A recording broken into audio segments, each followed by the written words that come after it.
Nagpasalamaton si Zosimo Quino, presidente sa San Carlos City Pedicab Operators and Drivers Association Incorporated o KONSCAPODA ngadto sa administrasyon nila ni City Mayor Gingo Valmayor Jr. ug Vice Mayor Dr. Edgar Quisumbing tungod sa ilang nadawat nga pulo ka unit nga bag-ong pedicab gikan sa Kasangga Party List. Kini maoy tinguha sa ilang grupo nga matuman ang pangandoy nga mahatagan og mga pedicab para ilang magamit nga pangabuhian.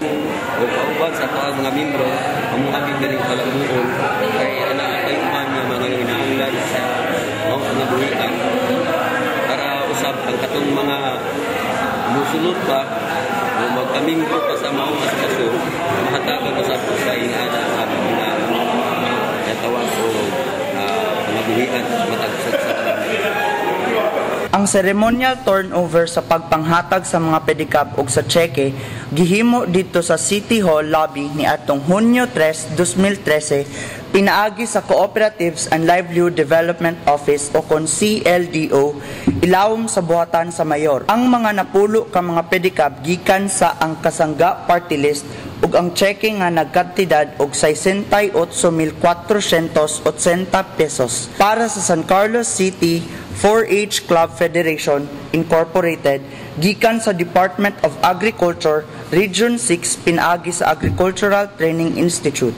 Si Kasangga Party List Secretary General ug kanhi City Mayor Bong Lacson ug elected nga Vice Governor ni adtong Mayo 13, 2013 maoy na ni kamot nga matabangan ang syudad sa San Carlos sa mga programa sa Kasangga Party List sama sa mga livelihood ug financial assistance alang sa mga livelihood associations. Ang mga pedicab gitugyan sa Escapoda para sa ilang mga miyembro ug sila ang maoy gitahasan nga maningil sa ilang mga miyembro. Ang syudad may proyekto usab ni ining pedicab kaniadtong pinaagi sa buhatan sa Special Project for Livelihood Management Office kon SPLMO ubos sa City Agriculturist Office. Matud pa ni Escapoda President Quino nga kung unsa ang patakaran sa syudad kabahin sa bayranan sa pedicab mauusab ang patakaran nga ilang gamiton sa ilang mga miyembro magamit usab sa pagpahimo og dugang nga mga bag-ong pedicab aron ang uban nilang mga miyembro makaangkon usab og bag-ong unit. Ako ang yung kauban sa ato mga miyembro amo kami galing palamuon kay ana kay man nga mga hinahanglan sa mga buhian para usab ang katong mga musulod pa o magkamingko pa sa maong astasyon mahatagan usab sa ingana ang mga tawag o mga buhian matagsa sa Mapasalamaton usab kaayo si City Mayor Valmayor sa ang Kasangga Party List nga napaabot ang mga bag-ong pedicab. Matud pa niya nga mokabat og 300,000 pesos ang napahimuslan sa Escapoda nga gipaagi sa pagpahimo og mga pedicab, pagpalit og mga spare parts ug repair sa mga pedicab. Angay gayud nga ampingan og palambuon ang kapital nga nahatag sa Kasangga tungod kay kining tanan alang man lang sa kaayuhan sa ilang asosasyon, dugang pa sa mayor. Magkadako, kanang kaayuhan niya po na ninyo. Puro kanang pagpalikon, pagpadako sa inyong asosasyon, depende na ninyo mga membro. Kihanglan, kamo mga opisyalis, o ka mga membro, kihanglan ng pinapangay. O inyo yung tumano inyong mga obligasyon. Ang mga labi na yun, ang mga opisyalis, kamo yung dapat mag-una sa kaayuhan sa inyong asosasyon. Dili kay ang mga opisyalis mo yung magiglahan. Kaya lang ang opisyalis mo yung hatag kung maayong lihimplio sa mga membro para lagi ang ato ang asosasyon. Nga kinatabangan ko sa atong CLDO, muna ko para po sa kayuhan ninyo. Ako na kayo ng hinabang na babot sa Kasangga Party List na ito. Pulo ka po.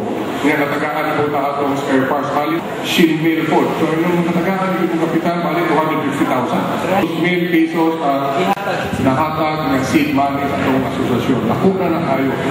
Kung maayo na ito na pagdala, kung tumano ninyo na magkagsatag sa mga obligasyon, kada ako na pundo na makasugod sa ato ang asosasyon. So kabay pa, gagamong na mga membro, na pinagin mga opisyalis, ayuhon yun ninyo pagdala itong asosasyon. Kaya gusto po namo, inyong mga opisyalis sa Siyudad sa San Carlos, na kamo mo magkatako kung makatabang po sa inyong pangabuhian. Kaya kung sa kayuhan ninyo, kayuhan na kung kanan sa Siyudad sa San Carlos. So, pasalamat na sa kasangga, pasalamat na ninyong dalan, kung pasalamat na sa Ginoo sa kanyang grasya, na dawat nato.